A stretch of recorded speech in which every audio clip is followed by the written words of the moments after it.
तुमच्याशिवाय ह्या जगामध्ये माझं कोणी नाही, याला अनन्य शरणागती. द्रौपदी माता मी शरणागत गेली, पण कधी गेली? ज्या क्षणाला भर सभेमध्ये त्या दुःशासनानं ओढत आणल्यानंतर आपल्या मालकाकडे, स्वामीकडे बघितलं, मालकांच्या मानाखाली पडलं. गुरु द्रोणाचार्यांची मान खाली पडली, कृपाचार्यांची मान खाली पडली, भीष्माचार्यांची मान खाली पडली. त्या क्षणाला महाराज द्रौपदीनं बस प्राण हरले आणि जगाच्या मालकाला पाहिलं. बस कोटी गुंतलासी द्वारिके जरा कोटी गुंतलासी द्वारिके चराया, कोटी गुंतलासी द्वारके चराया, कोटी गुंतलासी द्वारके चराया, कोटी गुंतलासी द्वारके चराया, कोटी गुंतलासी द्वारके चराया, कोटी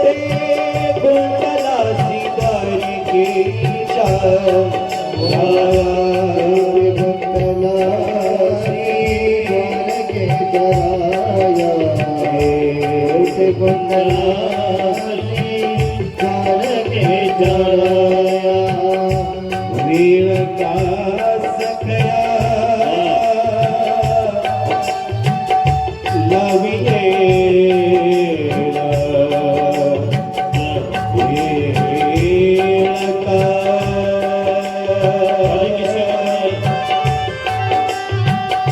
सखया सखया रे,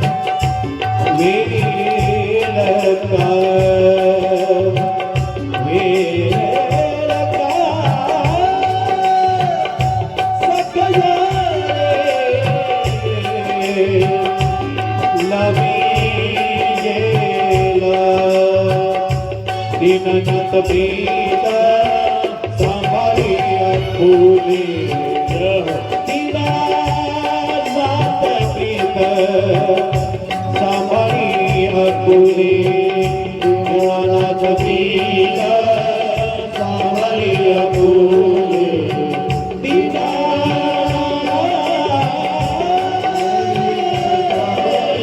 फुले.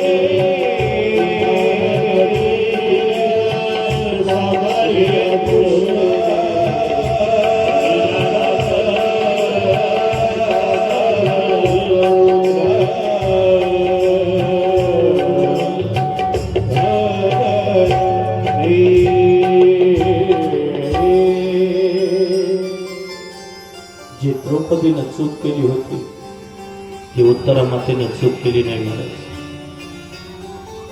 द्रौपदी मातेनं सगळ्यांच्या मानाखाली पडल्यावर जगाच्या मालकाला पुकारलं, पण उत्तरा माता कोणाच्या शरण गेली का महाराज?